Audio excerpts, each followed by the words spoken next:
Hi, everyone, and welcome to my I Love Learning podcast today. I am overjoyed. I am so excited to have Kevin Monroe on my podcast today. And I could go on and on about Kevin and how I met Kevin and why Kevin is here today. But I'm going to have him kind of introduce himself. I'm going to have him tell us what he's passionate about. He is a dear friend of mine, a true friend. You know, when you say to someone, I have a true friend, Kevin Monroe is a true friend of mine. Wow. Kevin, thank you for being here. Please introduce yourself and tell everyone what you're passionate about. Okay. Well, Gina, thank you so much. And Gina and I were talking. I mean, we tried to book this. Gina's booked out so far. Oh, Um, this was the first opportunity we had to get. So when she sent me the calendar, I took the first date, and it was oh, today. Um, Gina and I met earlier this year. We had both been invited into a community, and we had to introduce ourselves in a Google sheet. And the mm. moment we did that, Gina reached out to me and is like, "Oh my gosh, I'm looking for somebody that does what you do," which I'll tell you what I do in a moment. And we connected instantly, and we jumped on a Zoom. I couldn't even tell you how many Zooms we've had since then.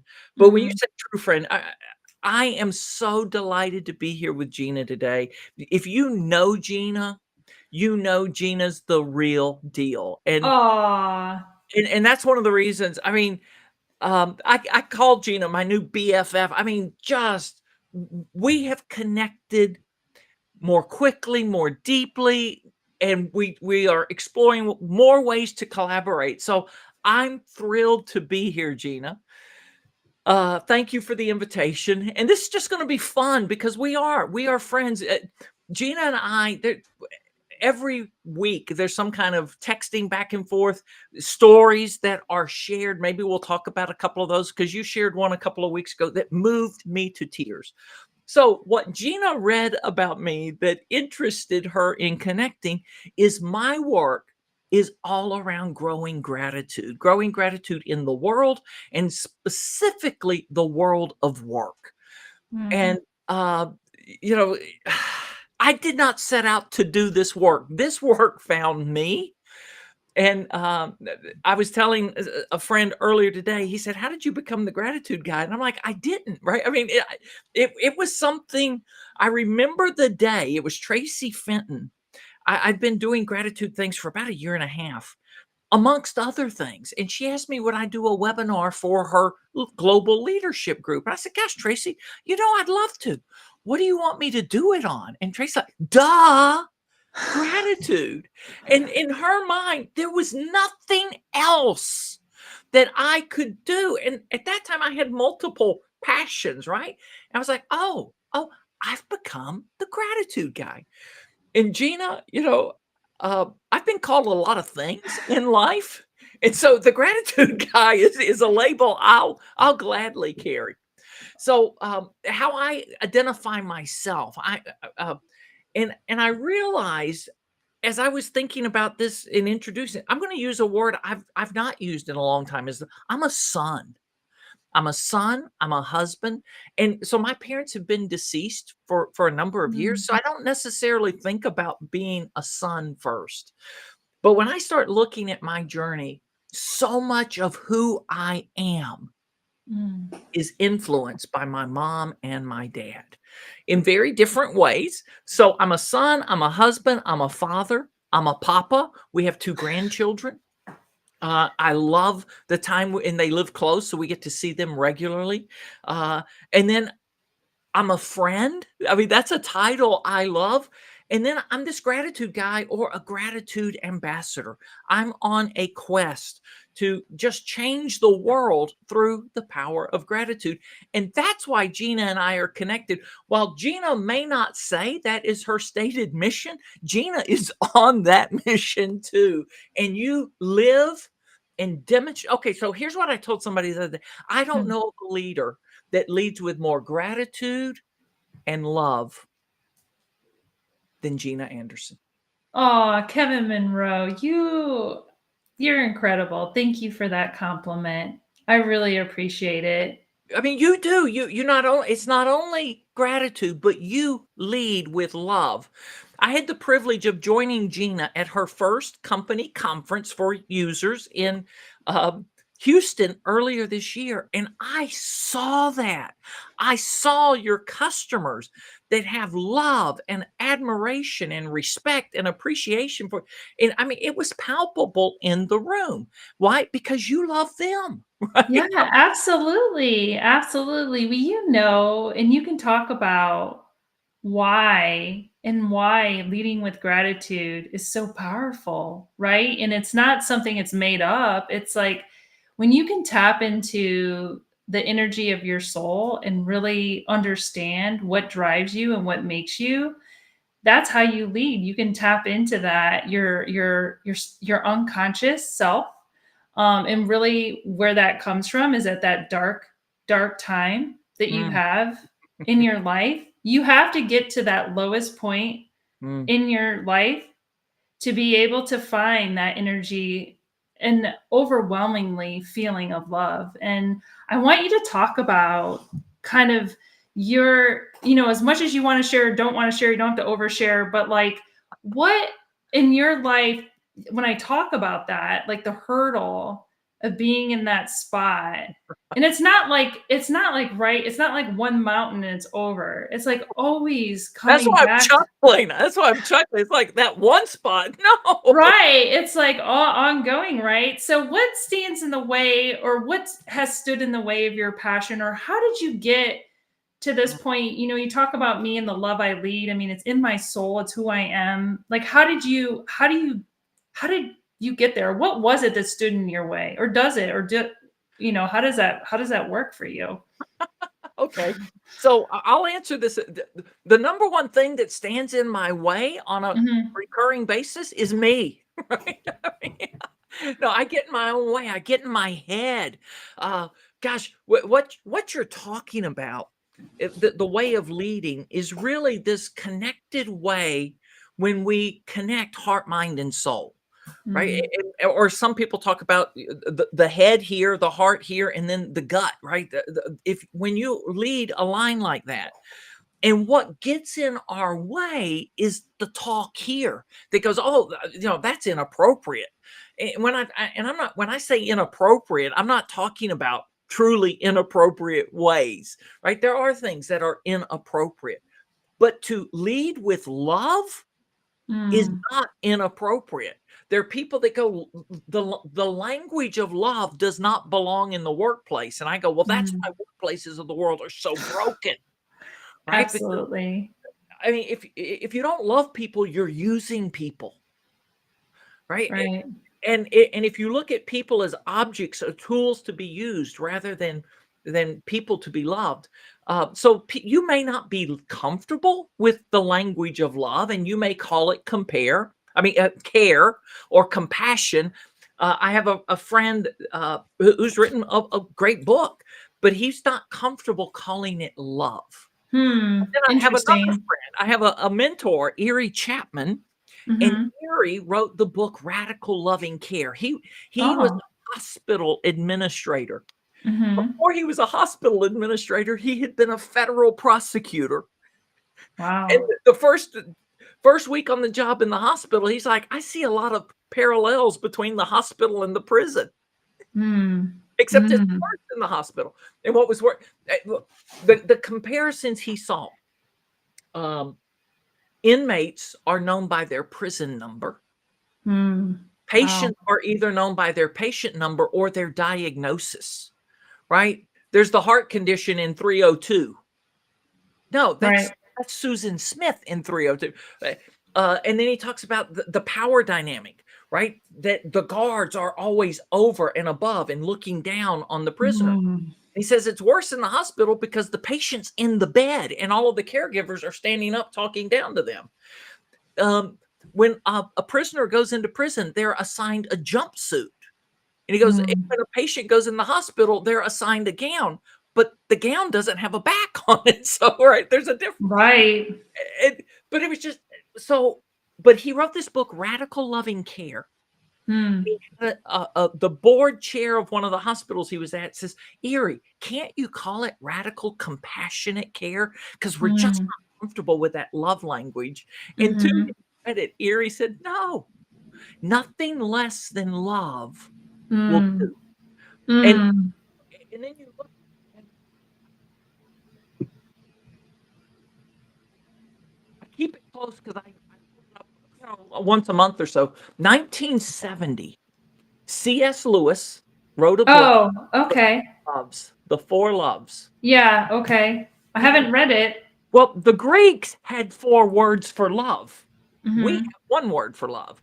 We say, "I love mom, I love Chevrolet, I love hot dogs." But we You love. don't but we talked about this, Kevin. I just wanna interject here. What's one thing who are one people or people we don't tell each other we love each other? Right, right. Wait, go ahead. So there are 4 kinds of love. The Mhm. Greeks had 4 words for love. Phileo, love of the brother. Mhm. Philadelphia is the city of brotherly love. Storge, love Mhm. of family. Eros, that's romantic love. And then Mhm. agape, unconditional Uh-huh. love. And when we start talking about love in the work, where people get disturbed in the workplace is they're thinking erotic love, Right. and erotic love doesn't belong in the workplace. But Right. Leo, Storge, uh, agape belong Right. place, right? So, Right. I mean, one day I was talking to Gina. I'm like, "Gosh, I hope I don't weird you out, but can I say I love you, Gina?" Yeah, absolutely. Absolutely. I told Tim this morning. I mean, we talked about this. Simon Sinek had a podcast I listened to a few weeks ago about how men have a real hard time telling another friend who's a man that I love you. Yeah, And you did your Don't Wait to Thank campaign, and you think about this. I mean, it doesn't have to be a man, it can be women, it can be whatever, but telling each other, it doesn't mean romantic love. I no. mean, I'm married. I mean, it's not that, it's compassion for other human beings for who they are at that moment. I was talking to one of our mutual colleagues this morning who's he has cancer. He's not feeling good. He's struggling and trying to decide if he goes into work or not. And his supervisor should have the compassion to say, Stay home. stay home. Your life is more important than this job. Your life is more important. And people coming into the workplace and they don't understand that because it's like you said, it's not demonstrated. Which is interesting. Well, let's talk about this. We're talking about workplace now for a moment. One of Hmm. the things that I believe, no, I just don't believe, I know, right? It's universal. People everywhere want to feel seen, Yes, heard, valued, and appreciated, respected at work. And when and where people feel those things, they flourish. absolutely. And when they don't feel those things, Hmm. they die, and they're looking to go somewhere else. Research shows that, there's just some fun research out there. 80% of leaders think employees leave jobs for more money. Hmm.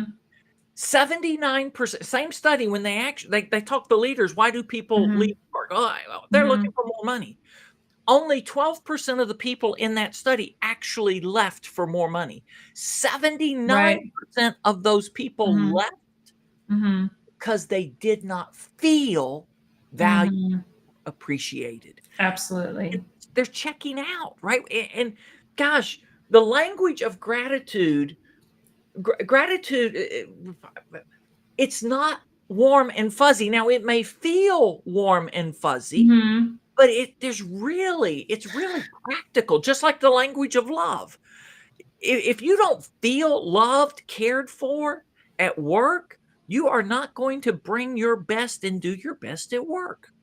Absolutely. And it has to be authentic, right? If It you has. think about it, it's not something that you just make up and you appreciate. You say I appreciate you. There's once a year in September there's this driver appreciation, and something that really stood out to me the very first time 10 years ago when we entered into trucking is we Luma, my company, participated in, and we share and we give to companies that do this.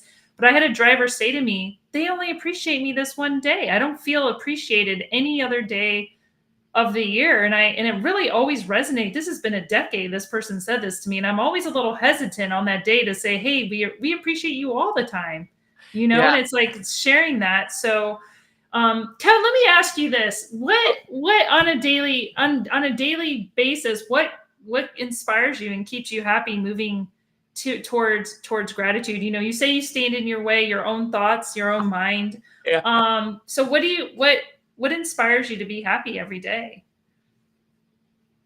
Wow. A few things. One, okay, so if you look at my LinkedIn profile, I still use this phrase. I was using this phrase before I was talking about gratitude, but I am a perpetual optimist, right? Mm. I simply believe the best is yet to come. Oh, I love that. Yesterday we did this. I have to tell you this. We did this activity, this team activity, and we talked about our favorite decade. And Julie Decker, who's one of our employees, said that. I mean, I would say that the best is yet to come. She said, now this is, Yeah, living now is now. is is great, and that's an awesome perspective. We don't have to live in our past. If we live in our past, or worried about the future, it's being present now, and I love that. Okay, so it won't show well, but you can see that I have No. a phone screen. On my phone screen, since you mentioned Mhm. it, is my favorite gratitude quotation. All right, say And it. it, We'll quote it it. comes from Mhm. Ann Voskamp. Mm. No amount of regret changes the past. Mm. No amount of anxiety changes the future. Any amount of gratitude changes the present. Mm. And so the story, I'd never heard this quote before. And 4 years ago, on a Sunday afternoon, we discover something in our home. We live in the Mm. southeast part of the United States, and we saw something, and we discovered we had a termite infestation. Oh, wow. And if termite infestations, it can be serious and it can Mhm. be costly. I Yeah. mean, big time costly, right? Because Mhm. all kind of things. So, um, and I had let the termite bond lapse. Yeah. So that Monday, I am I am feeling I'm in that place. There is regret about things Right. I've done in the past. There's anxiety because it's like, how bad can this be? Right. And Mhm. my wife is wondering, gosh, will we even have to leave our home? Right. Not forever, but like Right. we had to leave our home a few years ago when our home was hit by a tornado. Not Wow. the first kind, but we had a cluster of trees that hit our home and damaged. We lived in the hotel for a month.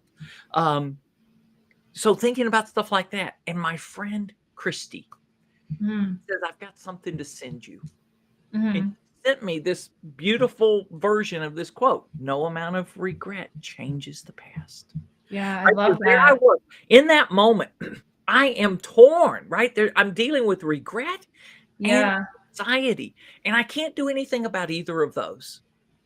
But Right. in this moment, right now, I can choose gratitude, and I wanna Mhm. emphasize that. Gratitude is a choice, right? Gratitude is Right. a choice. Now, it may be easier for some people to choose gratitude than others. Even for people for whom it's easy to choose gratitude, there's some days when it's easier Mhm. than others, but gratitude Mhm. is always a choice, a personal choice. And when you choose gratitude, you're choosing gratitude over a lot of other things you could choose: regret, anxiety, comparison, anger, frustration, right? Any of those other emotions. And that's something, this is one of the beautiful things that I've discovered, that a lot of people I know have discovered, why gratitude is so powerful. If you find yourself dealing with some of those rough emotions, if you just pause and you find something to be grateful for and you shift your attention there, you cannot be grateful and angry at the same time. Yeah. You Kevin, let me ask you, I mean, because this is a great opportunity for you to give a practical kind of suggestion or strategy to someone. If somebody's listening right now and they are at that dark place Mm. and they have lost their passion and they are like listening to us and we're irritating them because you're seemingly Sorry, happy. sorry. No, I'm No, that's the reality, right? They're like, oh, well, you're happy. You what would you tell them if they've lost their passion for learning? If they've, what suggestion would you give to them and tell them today? okay, so let me, so if that's you, let me first say I have been there, right? Mm, And I go there now. Gina, I chuckle sometimes mm, because people think because I'm the gratitude guy that my life is, I have no problems in life, right? right. And that Hmm. my life is trouble free. And I just kind of laugh whenever I hear that. I'm like, oh my gosh, you don't know. But I choose not to elevate or celebrate my problems. Um, Absolutely. so let me, I keep this, it's a magnet. I keep this handy because this is, Uh, I answered the question the same way for a couple of years until I realized, gosh, I always answer the question the same way. If you want to grow gratitude, here's the step process: pause, notice, express, right? So it mm, starts by pausing. But let's talk about if somebody's in a really dark place. I'd still say just pause and mhm.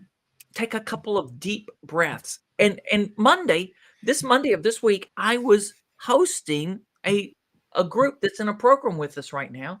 And we were doing this exercise. We were pausing and we took 3 breaths. And then all of a sudden I said, hey, let's linger and let's take one more really deep breath in and out.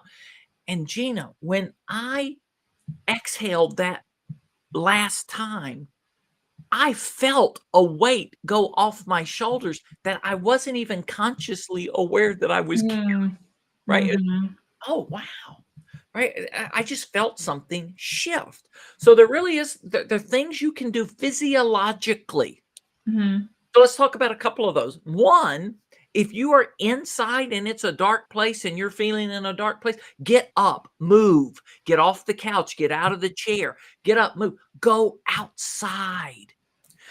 You saw this post this morning. Mhm. There's a gentleman. I believe he's still alive. The last I checked, he was Brother David Stendal Rast. Mm. He's a monk, and he has one of the most popular TED talks on gratitude and gratefulness Oh. of all time. Mm, And Brother David, in his talk, he says something, and I posted it this morning. He says, "Look up, look at the sky." mm, Because we don't look at the sky enough. mhm, And what happens when you look up? I mean, there is this, a lot of things happen, but you all of a sudden you can suddenly realize how big and how vast our world is, right? mm, Small we are in it. And all of a sudden you look out, you go, wow, look at that. Right. And you just get and this universe functions day after day after day, right?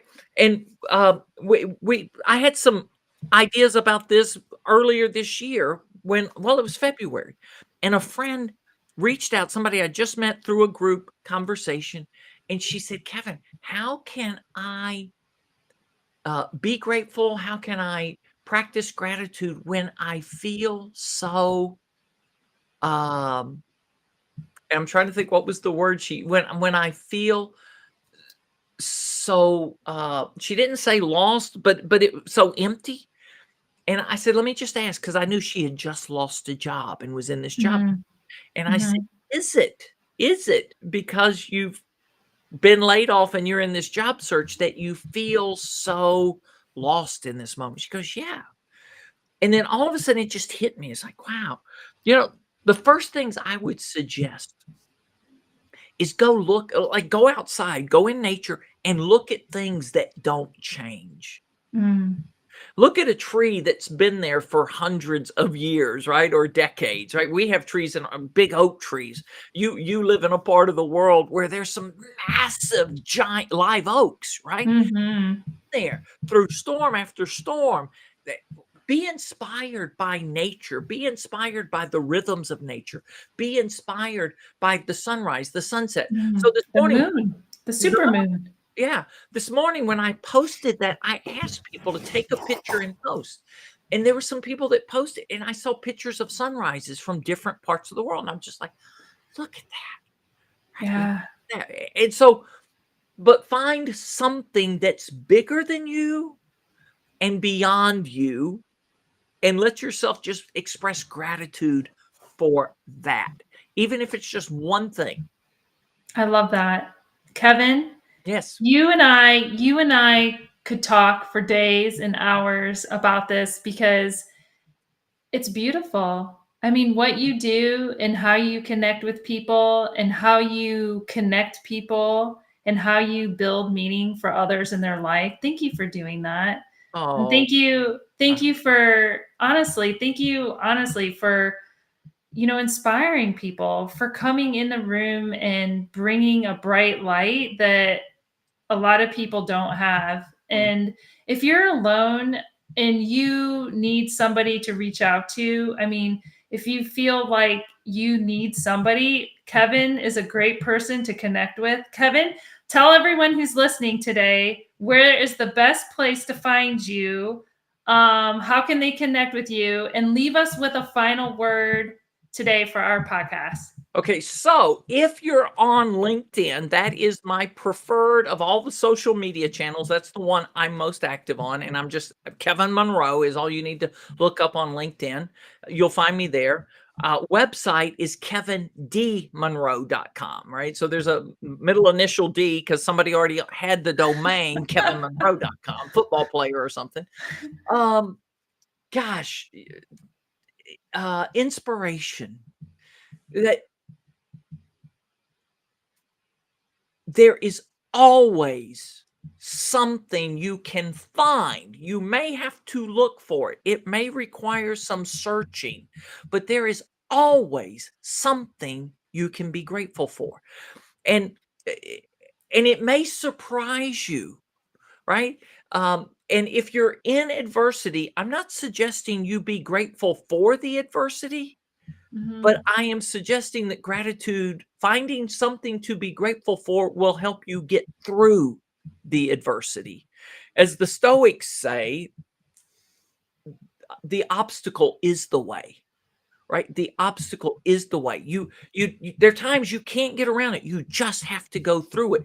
And you have the perseverance, you have the wisdom, you have the tenacity, you have the strength to get through it. And the other thing I would say is do something. Do something, right? We all have agency. And when you choose an action, take action, move in the direction. It may not be the right direction. Years ago, I was in a really difficult place, and I heard a guy say, "It's really hard to steer a parked car." Mm. So get going. It's easier to redirect. Even if you find you're going the wrong way, you can make a U-turn. But get going, take action, do something, and get help. Reach out to someone because there are people that care for you. Kevin, thank you for being here today. I appreciate you and keep inspiring us. Thank you so much. Thank you, Gina. Gosh, this went too fast. I know. We'll have to do it